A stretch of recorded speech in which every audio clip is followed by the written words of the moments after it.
February 14th, 2008, Valentine's Day. I looked at her through narrowed eyes as she slid into the bedroom and tried to contain the smile that involuntarily spread across my lips when I saw what she was wearing. Damn, she can still turn me on, I thought as I watched her full, round breasts move under her sheer ivory silk baby doll. "Wake up, sleepyhead," she whispered in my ear, lightly touching my chest, even squeezing it a little before moving her hand lower. God, after all these years, she still knows my every nerve cell, I thought. I groaned and then slowly stretched out in a lazy motion before slowly opening my eyes. "I know you're not sleeping," she accused me in her sexiest voice. "Is it true?" I asked my ex-wife. Note that she did not yet know that her status had changed from loving wife to ex-wife. Today is February 14th, 2008, Valentine's Day, the day for lovers, the day I was going to tell her about her new status. But before that, I wanted to enjoy the delights of an unfaithful bitch one last time. "Daddy has such a big one today," she whispered hoarsely. "Does Daddy want to put it in, Mommy?" "Give me pleasure," I ordered her roughly, then put my hand on the back of her head and slowly pushed her head down. "Is this my Valentine's candy?" she asked, looking at me with a grin, then began to pleasure me. "Jesus," I moaned as my thighs involuntarily tensed, lifting my butt off the sheet. "Daddy's big sweetie," she said. "Keep going, bitch," I ordered, grabbing her long, silky blonde hair. The bitch still didn't understand that something was wrong, that in an hour her world would turn upside down. I let my eyes roam over her still gorgeous 33-year-old body as her head bobbed in my lap, and for a second it seemed to me that I was mistaken. Because despite all the crap I'd endured in silence for the past 8 months, I knew I'd always want her. To hell with this, I thought, squeezing her hair harder and jerking her head sharply out. "What, baby? Don't you want to finish this game?" I simply threw her onto her back and rolled on top of her. Then, with one brutal thrust, I roughly began to have sex with her. She screamed in surprise, her breathing hitching for a moment, as if what had happened had taken her by surprise. But after just a few seconds, she collected her thoughts and prepared herself for what happened next. Her eyes flashed with determination, and a slight blush appeared on her face. Her ankles wrapped around my back, gently but firmly, as if she wanted to maintain complete control of the situation. I felt her tension, her readiness, as our movements began to become more measured, but at the same time rich in emotion. With each new thrust, her breathing quickened, and her hands squeezed my shoulders tightly, as if it helped her maintain balance and intensified her internal sensations. It seemed that an invisible connection had arisen between us, a synchronous interaction, where each of our gestures urged each other forward, as if to a single rhythm. Faster. Her voice sounded quiet, almost on the verge of a whisper, but was filled with persistence and impatience. Her body, arching, moved towards, giving in more and more to the sensations. We both knew that we were approaching the limit, and this tension, growing every second, seemed to fill the space around us. The moment when our bodies seemed to reach their peak filled everything around with a feeling of euphoria, as if time had stopped for a moment. At this moment, our movements were no longer just physical, they took on a deeper meaning. As if every inhalation and exhalation, every touch was part of something larger than just actions. As this tension began to subside, I leaned back, closing my eyes and breathing heavily. A feeling of relief and peace slowly enveloped me, as if all the accumulated emotions had found their way out. But even then I felt her presence nearby, her pulsating energy that did not want to subside so quickly. She didn't stop. Just when I thought it was all over, her body came to life again, and she returned to me, still determined. Her long blonde hair swirled in the air like a whirlwind, reflecting her tireless passion. Her eyes, full of determination and fire, met mine, and I realized that she was not ready to just give up. She took control of the situation. Her confident movements and genuine energy indicated that this was far from the end. In her every gesture one could read freedom, desire, and readiness to go to the end, in this game where each of us was part of something bigger. "Come on, cowboy, Mommy is now a rider. Show me what you can do," she urged me, slapping my ass like a jockey spurring his horse to the finish line. Looking at her face for a moment, I saw the girl who seduced me so easily all those years ago. 2 kids and 14 years later, she could still pass for the student I fell in love with. I saw her for the first time on September 14th, 1993, 14 and a half years ago. We were both 18. She was one of those rich girls, the daughter of a Wall Street tycoon. I was the son of a working-class Irishman who went to school on a scholarship. I was a virgin, she, as it turned out, was not. Both freshmen, we've only been on campus for 7 days. September 14th, 1993, Middlebury College, Vermont. It was one of those freshers' parties that brought half of our class together to meet and mingle. The class consisted of sons and daughters of the ruling class, and only a few, like me, were on scholarship. We weren't hired because of our intelligence. Hell, the college had a good enough reputation to only recruit the smart and rich. No, working-class kids like me were needed to bring some variety to show these private school kids who they would control for the rest of their lives. I've been wondering all week why the hell I got into this snobby college full of stuck-up little bitches and preppy upstarts. But that was before I saw her. The first thing that caught my attention was her blonde hair, sparkling like a golden halo as she turned from one delighted boy to another. Even though she was surrounded by these guys, I immediately realized that even among them she stood out. It wasn't just her beauty or the way she was dressed, or even her regal posture.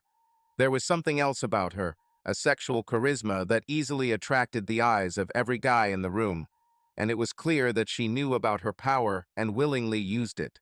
She irritated me, but at the same time excited me. I found myself grinning as I watched her play with the crowd around her, and I felt myself getting aroused. And then she looked straight at me. For a moment, the question, "What is he laughing at?" flashed in her eyes before she turned away and returned to her group. An hour later, while I was waiting for a beer at the bar, I felt someone elbow me in the back. Turning my head, I found my blonde next to me. "Oh, sorry, I didn't notice you," she said arrogantly, squeezing in front of me. Then she looked me up and down with a slow, assessing look that would have been extremely rude if it had come from a classmate my age. To hell with it, I thought. "Yes, I read that you have problems with your vision. I think they said that you suffered from a rare eye disease as a child," I said, moving her slightly to the side and placing my hand on the bar counter. "What? Have you read about me?" "Where?" Her voice was full of bewilderment. "Yes, ma'am," I answered without looking at her, motioning to the bartender with my finger. "Ma'am, I'm a student. Here, at Middlebury, you idiot." She began, clearly indignant. "Nice try, miss. I saw you signing autographs for those guys," I interrupted, not even bothering to look at her. "I'm a freshman. At Hopewell," she insisted, naming one of the campus dorms. "Well, yes, of course I know. You are Miss August. I saw the photo shoot," I said with a straight face, staring at her chest. "Why, but you look good in clothes. What are you advertising here? Beer? Are you handing out condoms?" I asked, slowly looking around her figure with an appraising gaze.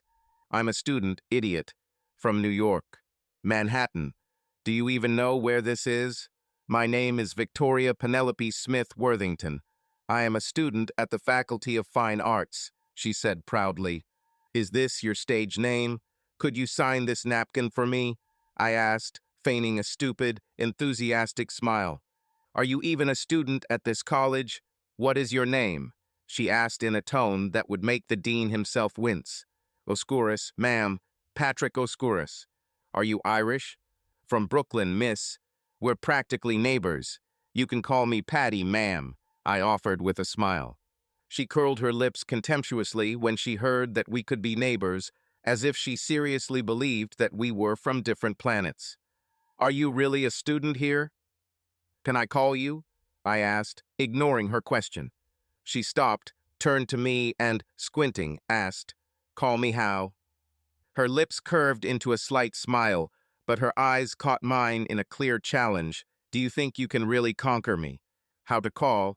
"Well, that's a tough question, especially with your weird name," I said with a smile, turning around and walking back into the crowd at the counter. My strange name. I heard her exclaim indignantly behind me. "Hello, is this Miss Vicky?" I asked, although I recognized her voice perfectly. It was easy to find her number in the student directory. "No, this is definitely not Miss Vicky. Who is this? What time is it now?" "Patty Patrick O'Scouris," I answered. "Who?" I just laughed into the phone in response. "That guy from the party," she finally guessed. "They said in that Penthouse article that you're pretty smart." "Fuck you," she blurted out, but didn't hang up, and I caught a note of curiosity in her voice. "Do you know why I'm calling?" I asked. "Because you have insomnia? What time is it anyway?" 3 hours and 57 minutes Eastern Time, I answered, glancing at my watch. "You're crazy. Where are you anyway?" "Across the road." "Where?" she asked. "From the Hopewell Dormitory for Single Women," I answered. "Is it true?" "Where?" "I don't see you." "Telephone booth. Where are you?" "Look to the right. Second floor," she ordered. I looked up and immediately noticed her in the center of the large window. She was wearing a short white nightie that ended mid-thigh. "Hello," I said into the phone and waved to her. "What do you want?" she asked impatiently. "Maybe we can go get some pizza or something." "Are you crazy? It's the middle of the night."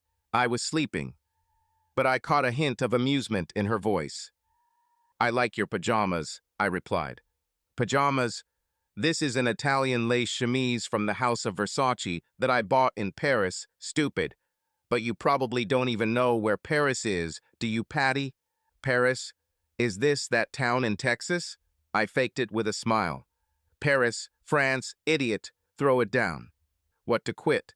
Victoria asked in surprise, then added, "Why?" "I've never touched a piece from the House of Versace," I said with a grin. "So you think I should throw away a $300 designer dress just because some redneck from Brooklyn has never seen it? And besides, I'll be able to see you naked, which won't be so bad either. Are you really blonde?" She looked at me for a few seconds without answering, then suddenly removed the straps of her nightgown from her shoulders and let it fall to the floor. Then she turned on the lamp and walked close to the window, pressing her body against the glass. "Well, how?" She finally demanded an answer. She was definitely blonde. "I'm a virgin," I said quietly into the phone, realizing that I had just fallen in love with this girl. She stared straight at me, her eyes boring into mine across the 20 meters separating us. "Show me your masculine gift." "What? What's between your legs? You have it, right?" she demanded. And then I unzipped. "Are you always excited when you talk on the phone?" she asked with a new hoarse tone in her voice. "Only with dumb blondes," I replied. "Are you really a virgin?" I nodded my head. "Meet me at the entrance in 30 seconds, she ordered, after which the phone went silent. I was standing at the locked glass door of the dorm when she appeared from across the hall. Still naked, she looked at me through the glass for several seconds. Her eyes kept returning to my face, then lower, as if she was trying to decide yes or no. "You could get arrested for this," she said, pointing below, when she finally decided to open the door. "I'd better hide it where no one can see," I replied. "Yes, I think you should," she agreed. And just like that, I, Patrick O'Scouris, an 18-year-old virgin, held Victoria Penelope close to me while she taught me how to have sex. We went from awkwardness to our first real feeling of pleasure.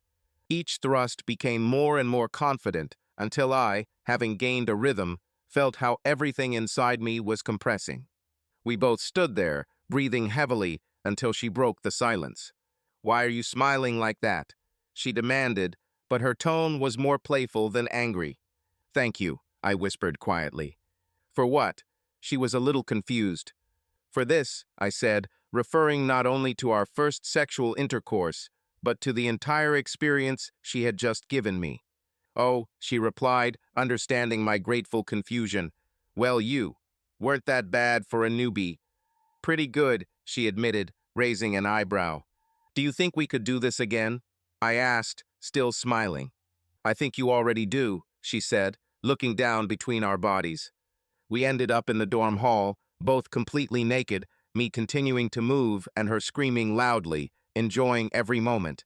It was a miracle that no one interrupted us, and that no one called the police, perhaps due to the fact that the college was rich and spent a lot of money on soundproofing. The second time I lasted much longer, and when we finally stopped, Victoria, lying next to me, clearly had no complaints about the boy from Brooklyn. "Let's go," she finally said when she got up. "Let's go to my room." And we didn't leave her for the next 48 hours. That's how I lost my virginity to a girl I knew nothing about and whom I had just met, right in the foyer of my university dorm during my first week of study, the first time I was away from home. And I was incredibly lucky, or at least that's what I thought at the time. We fell in love, fell madly in love. Damn it, I admit. At first it was just about sex. We were like two animals for the first few weeks. We made love in the library between rows of leather tomes, on the university square at midnight, under the shower in the women's locker room at the sports center, on the professor's desk after a philosophy lecture, and of course in our own rooms. We were the perfect couple. Only years later did I realize that we were extremely sexually anxious, that our behavior went beyond the usual. We knew no shame, there were no barriers. Naive by today's standards, we innocently tried everything that came to mind, and they both enjoyed it. But this turned out to be more than just a 2-week university hobby. Yes, in some ways, she was the same rich snob I usually despised, but she was smart. She made me think before speaking on any topic. She could moan under me in bed, and the next day tear me to smithereens if my arguments were weak. She was different from the girls I met at school. Confident, funny, she constantly surprised me with her originality and intelligence. I fell in love with her without looking back. I'm not sure what she saw in me, but she fell in love with me just as much. And so, in the fall, we became not only lovers, but also friends. "I guess it's time for you to meet my family," she said one night in late October. "They definitely won't like me." "That's for sure, Mr. Oscouris," she replied, grinning. "But if you think you can marry me without meeting them, you're crazy. We'll go next weekend. Everyone will be in a big house on the island." She had already told me about the family home on the island. It was a 50-room mansion somewhere in Hampton that the Worthington family used in the summer and for special occasions. "Marry you?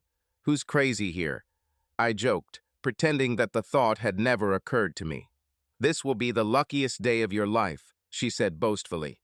"Well, I don't know about me, but at least you'll get a normal name.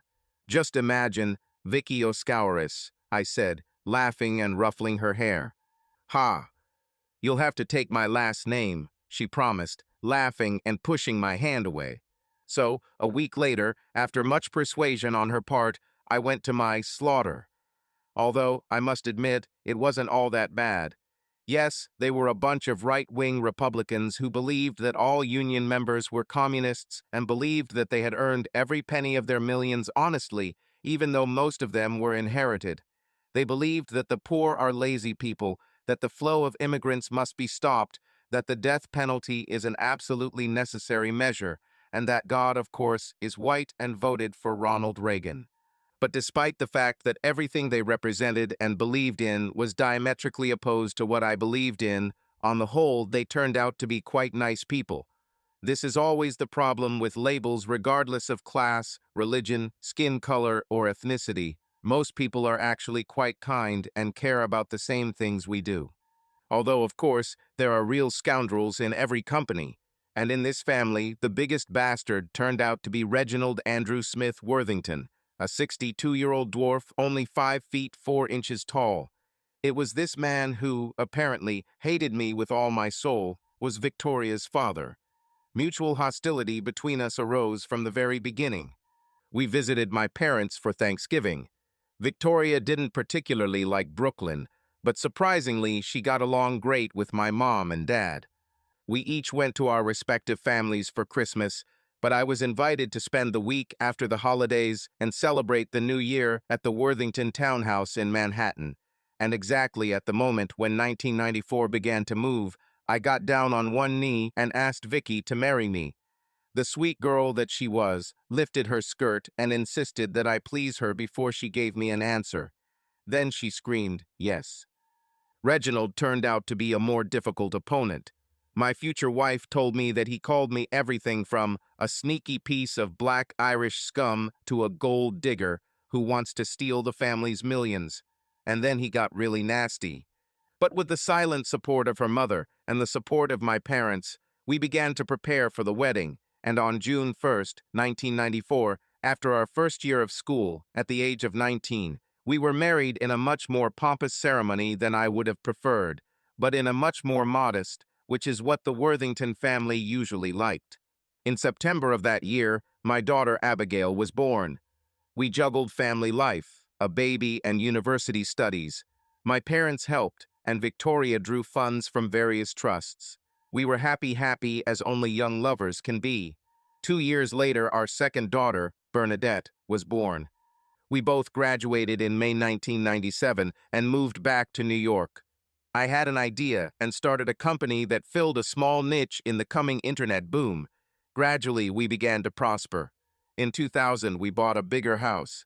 Victoria, thanks to her family, joined the Women's Association of the Metropolitan Museum of Art and was engaged in other charitable activities.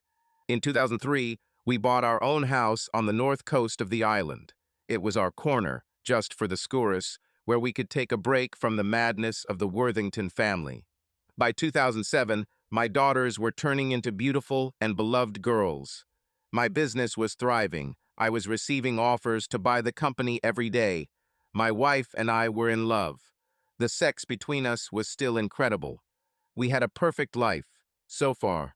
June 2007. What caused it? Was it one action, one word that started it? Or was it an accumulation of hundreds of small, subtle hints that slowly seeped into my subconscious until they finally rose to the surface of conscious thought? Looking back, I can't say for sure. All I know is that at some point in June, I became suspicious. We were happily married for over 13 years. Our sex life was not just successful, it was incredibly fulfilling. Hell, our marriage hasn't always been perfect. Anyone who's been married for that long knows there are bad days along with the good. Little quarrels, irritation, harsh words. But sex was never a problem. Never. From that first night in the Hopewell lobby, everything was perfect. And as weeks turned into months and months into years, that reality did not change. We were both people with strong sex drives, and our desire for each other never waned. After 10 years of marriage, we were still making love every day, sometimes twice a day. The possibility of my wife cheating on me should have been the last thing on my mind. But one day, once that nasty germ of suspicion arises, it becomes impossible to ignore. It grows, slowly at first. Then every action, every word of your partner begins to take on a new, disturbing meaning. You try to shake off this feeling, but it is always with you, growing and growing. End of August 2007. It took 2 months before I finally decided to do something. He was a former Special Forces soldier, a former Army intelligence officer, a man who left the service at 45 and founded Briggs Security. Over the past 10 years, his firm has become a leader in internet security, executive protection, and employee screening in our region. My company had large contracts with him, so I turned to him when I needed someone reliable to investigate a case involving my wife. We weren't friends, but over the years we developed a mutual respect. I don't usually do things like this. He hesitated when I approached him on a hot August day. I need someone I trust, I replied. Personal surveillance is expensive. It could take months. It could backfire, he explained, maintaining a professional tone. But I was able to convince him, and he spent an hour interrogating me about all aspects of my personal life. And then all I could do was wait nervously. October 30th, 2007. I couldn't tell from his face what he was going to say as he sat down opposite me after we shook hands. He slowly placed a thick folder on my desk and looked me straight in the eye. "I'm afraid your suspicions have been confirmed, Patrick," he began. "I'm truly sorry." My stomach clenched, and I tried my best to hide my pain. I listened, feeling my heart break as he told me about his report. During the period of observation, Mrs. Oscouris had sexual relations with 3 men, he began. With 3, I asked, not believing my ears. The first recorded case occurred on September 12th with a certain James R. Black. Jimmy Black, I asked in surprise, not believing that this was the same guy we both knew back in Middlebury. Hell, I haven't heard from him in years. Apparently, they are in a fairly long-term relationship, he explained, handing me sheets of evidence one by one. I was barely listening. We have photographs. I'm not sure if you want to see them, he said, but when I extended my hand, he simply handed them to me. He was silent while I leafed through them indifferently. The rest, I finally asked. September 27th. Greg Davis, bartender at Big Apple Brasserie. Bartender? I asked again, feeling how everything inside me was shrinking from humiliation. We believe it was a chance meeting, a one-time affair. Random. But why? I stuttered. We think it was an impulsive decision. She just suddenly wanted him and brought him to your house. An impulsive decision in my house? Where were my daughters at that time while she was making random decisions? The third was a teacher at my daughter's school. According to the detective agency, they met for the 3rd time in the last 2 years. I don't understand, I muttered when he finished his story.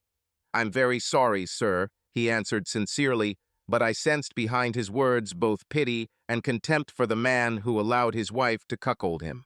After he left, I got in the car and drove to our vacation home on the north shore of the island, bought 4 years ago to have a place to get away from the craziness of the Worthington family.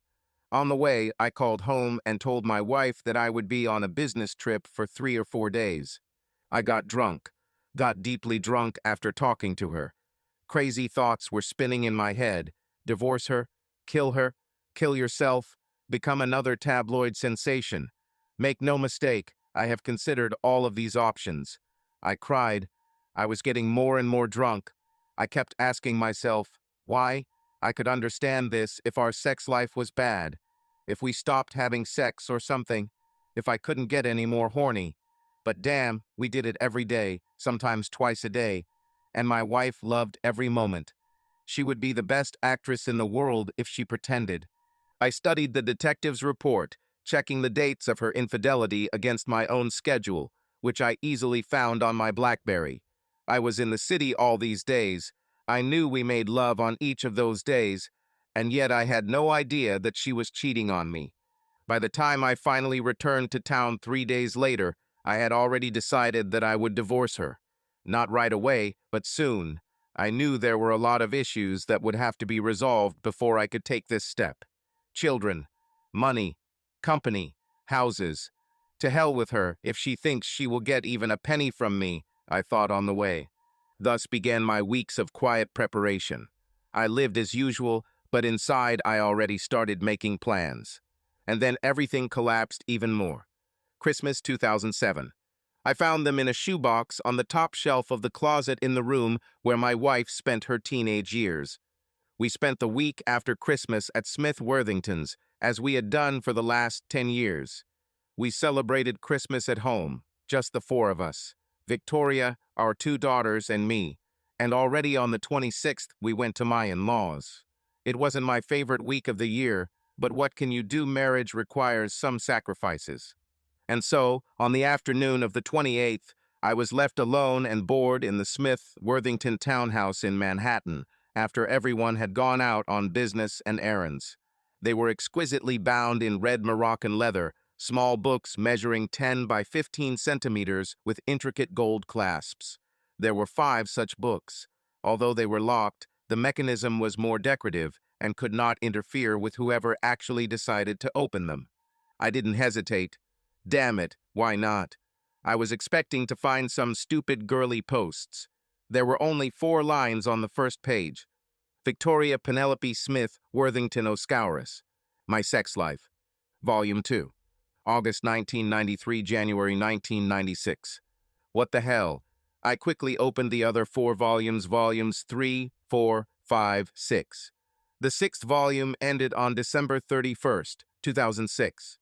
I stared at them blankly for several minutes before picking up volume 2 again. I wonder where volume 1 was. Turning the page, I saw August 28, 1993. Gregory Mason. Rating 22. As it turned out, the description of her meeting with Gregory on 2 spreads was quite short. He had already appeared in the first volume, so much of the information about this gentleman was omitted. I later realized that her rating system was based on a scale of 1 to 100, so clearly Gregory was unimpressed. She wrote in her diary that she was glad that her affair with this Dartmouth senior was over. The summer romance she had expected had turned out to be a series of boring meetings in a barn on his father's property. She then described in extremely explicit detail what they had done that day. Luckily, it was a fairly short description. I turned the page. Middlebury College. September 9th, 1997. Professor Richard Haven. Rating 56. The professor, whom I vaguely remembered, was described as a 45-year-old married man with very thick but short breasts. She decided to seduce him in 10 minutes. She gave him pleasure, and then they had sex, during which she experienced a sea of emotions. Turning another page, I came across myself. Middlebury College. September 14, 17, 1997. Patrick Oscouris. Rating 100. He is a god. This made me chuckle. And then I read about the night I lost my virginity from her point of view. I read what she was thinking when she looked at me from the window of her dorm room. Our first 3 days together took up 12 pages of her diary. On the 3rd page, there was an intimate photo of me, with precise measurements of length, circumference, and diameter carefully written underneath. I don't remember her taking a photo, but there was clearly her room at Hopewell Hall in the background, so she took it somehow. At the bottom of page 12, she summed up our 3 days of activities. It wasn't difficult to decipher her codes. She then wrote and underlined, "I think I'll marry him." I continued turning the pages. The next 15 pages were about me. Each of our meetings, date, place, what we did, description of her emotions, and so on. I always scored between 95 and 100 points. She appreciated our time in the library 110%. Her pleasures were always 10 point. So why did she sleep with Greg Brown? On November 13th, 2 weeks after we returned from a weekend with the Smith-Worthington clan, after we began discussing the details of our upcoming wedding, Victoria slept with the captain of the hockey team. He was given only 13 points. He refused to give her pleasure. There was no explanation in her post as to why she decided to cheat on me. It didn't make sense. I slammed the book shut. Then I went to my local Kinko's and made copies of every page of all 5 volumes. Returned the originals to their place before anyone returned home. I woke up at 4:15 am, consumed by horror. He quickly got dressed, grabbed the locked briefcase with copies, and ran away from the house. I found an open Starbucks and started reading, trying to figure out what she was doing around Christmas 1993. During the Christmas holidays of 1993, my wife made love to 2 men other than her future husband. These records did not provide any special information. One is her old school friend, whom she apparently already talked about meeting in the first volume.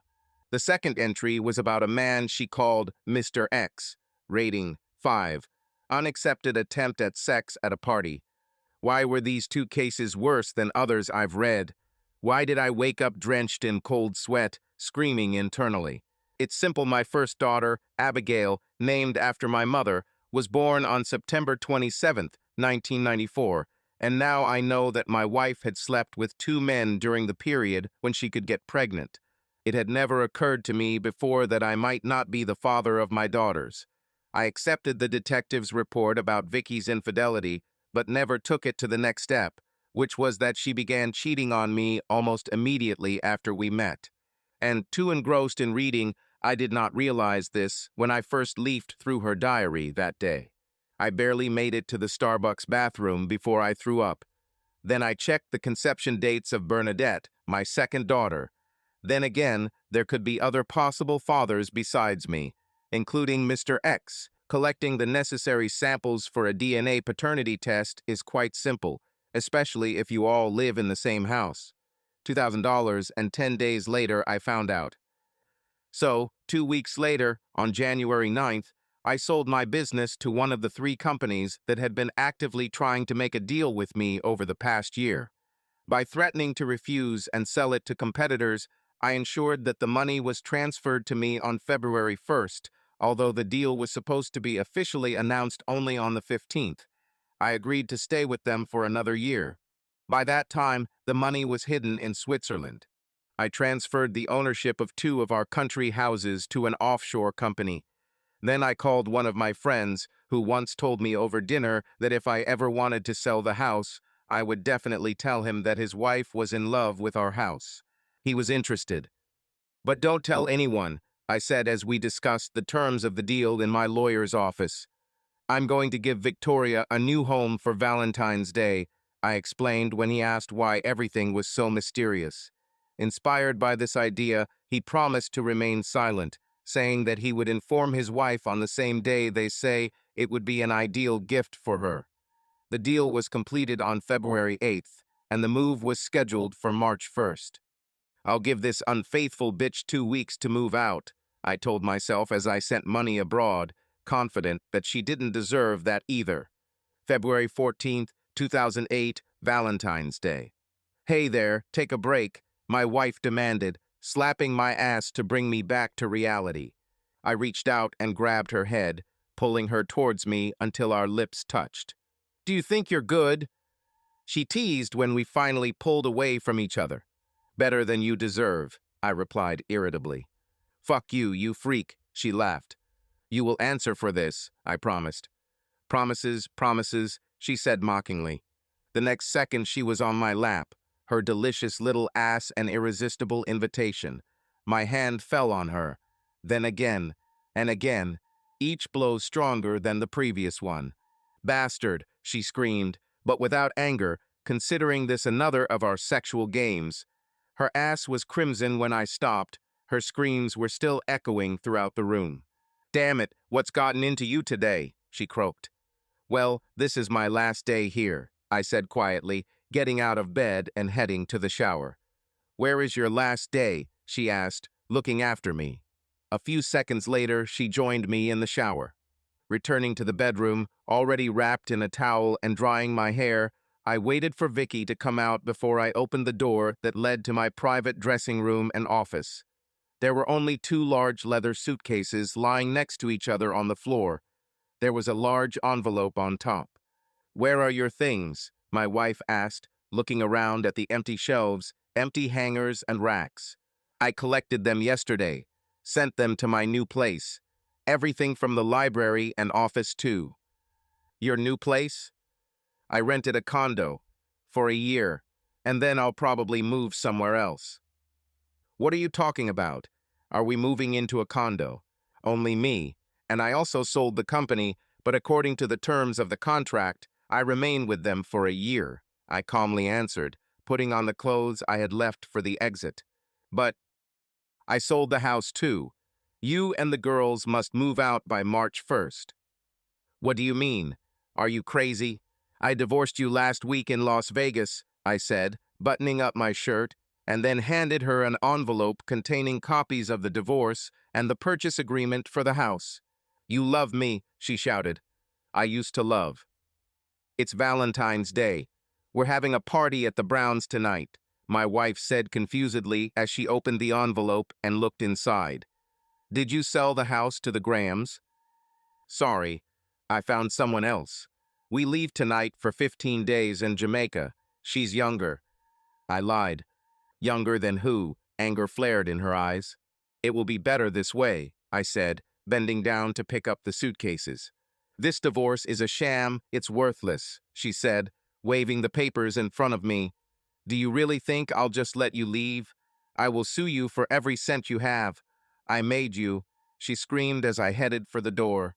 "You'll never see the girls again," she threatened. "They will be better off with you," I agreed. "You love them. They are your whole life. Leave me your new address with my secretary. Phone number. I'll call you when I get back. I'll say goodbye to the children," I said coldly, leaving the room into the corridor. "Daddy will kill you. were the last words I heard as I left. She didn't see the tears that flowed down my cheeks. Early March. We need to discuss strategy. Don't go into a meeting unprepared. Don't say a word without consulting me, my lawyer, Melissa Park, insisted as we walked through the doors of the Chrysler building on our way to the Slade offices. Worthington, Bailey, my ex-wife's divorce attorneys. When I returned from my 2 weeks in Jamaica, I was greeted by an email and 2 registered letters from Charles H. Worthington. The first letter were of a friendly nature, informing him that he had been hired to represent Vicky and expressing the hope that we could meet and come to an amicable resolution to our marital differences. The second letter proposed a meeting to discuss the terms of a settlement, with Vicky and my 2 daughters being happy with an option where they would receive 2/3 of my fortune. I've always liked Charlie. Over the years, he was one of the few relatives with whom I could safely drink beer. He was a good guy. Of course, my opinion of him changed somewhat when I got to page 33 of Volume 4 of the Sex Diaries and read Victoria's description of how she spent one day in his arms. This bastard received a score of 63. They did not repeat this meeting again. It was more of an accidental coincidence that led to sex, and after that they both felt a little embarrassed. It's still hard to respect a guy who slept with your wife, especially when he becomes her divorce lawyer.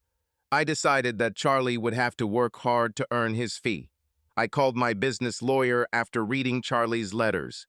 He referred me to Melissa Park, whom he described as a real fighter.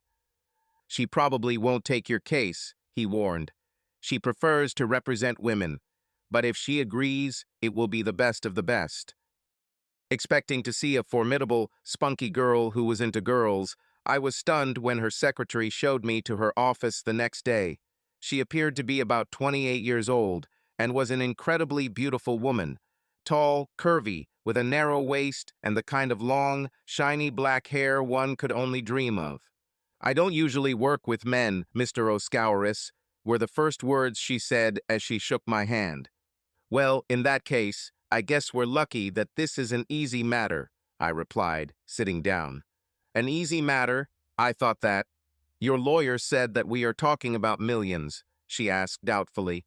"I just need to draw up an agreement, and I would like you to accompany me to one meeting with my ex-wife's lawyer," I replied with a smile.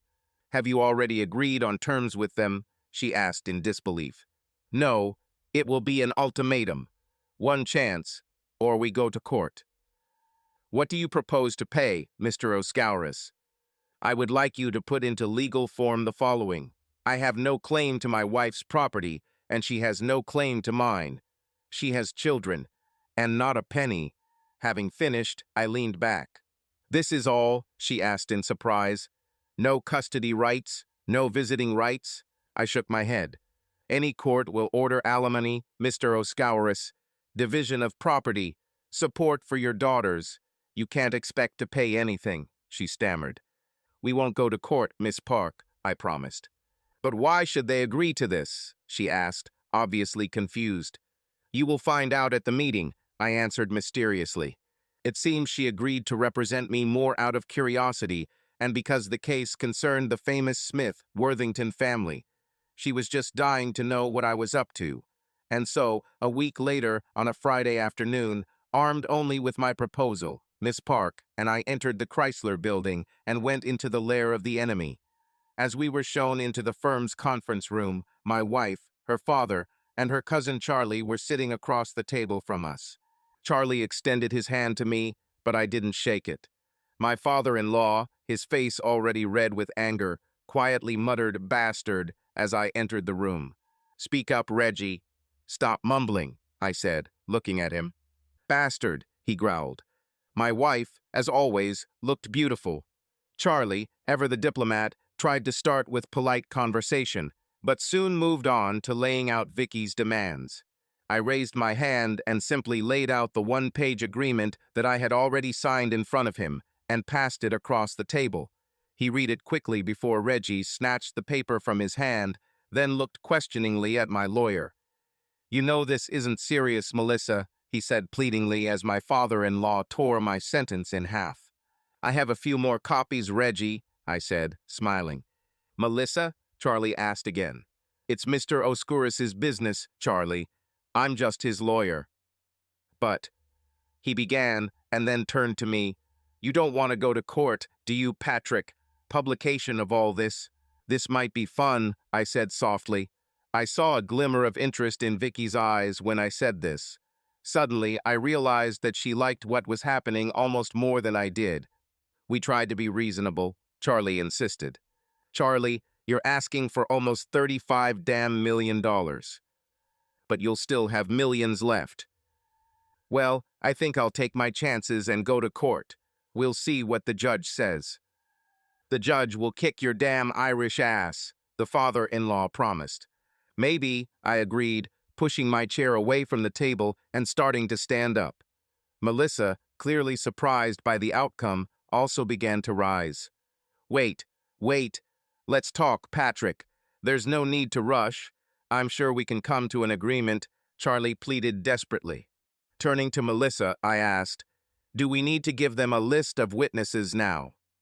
Unaware of any list, but showing no surprise, she quickly replied, no, sir, not yet.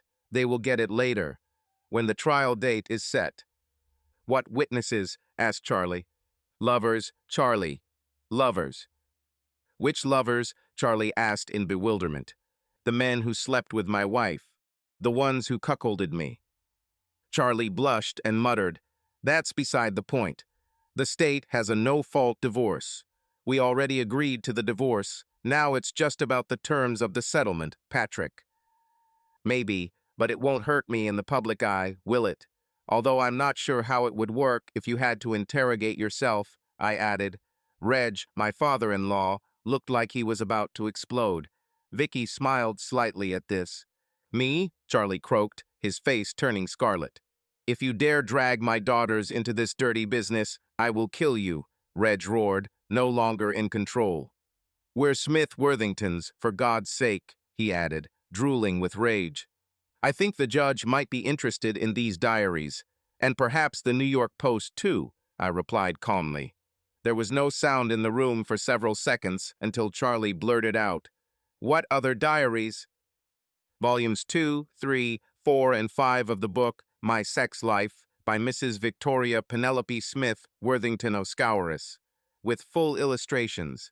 Names, of course, professions, sizes, and sexual ability ratings for each of the 88 men who have slept with her since we got married. 88? Charlie asked, shocked. Have you read my diaries? Vicky whispered, her eyes widening. Reg looked like he was having a heart attack. I turned to leave the room. Not yet fully recovered from the shock, Charlie asked, what about the girls? Your daughters? Well, I guess we'll have to subpoena their real father, won't we, lawyer? At least he should pay for their upkeep. But you're their father, Charlie insisted. Not based on DNA testing at Columbia University, I replied. So who then? He asked, turning to Vicky. There was deep regret written all over her face as she looked at me and said quietly, Patty will always be their daddy. I'll leave you with another copy of my proposal, I said, taking another copy out of my briefcase and placing it on the table. I think that's it, Miss Park, I said, giving her my hand to lead her out of the room. No longer able to look at my wife and see her sadness, I suddenly hurried to escape. Bastard, Reg hissed at my back. I slowly turned around, glared at him for a few seconds, and then said, Reg, if you lay a finger on those two girls, I'll cut one spot off and shove it down your throat. Then I left the room. Jesus Christ, my lawyer muttered as we left the office. We immediately went to the bar. That night was the first time I slept with a woman other than my wife. We were both satisfied when I finally left her apartment late that night. Damn it, there's nothing complicated about it. Any woman will do, I tried to convince myself on the way home. But I didn't deceive myself. The next day, we received the signed and notarized agreement back. April 1st, 2008. Over time, I gradually began to come to my senses. I was busy at work, helping the new owners settle in and making sure the old employees didn't feel disadvantaged. I went on dates with 3 women and slept with Melissa again. and I thought endlessly about my two daughters. Finally, I realized that my love for them was stronger than anything else.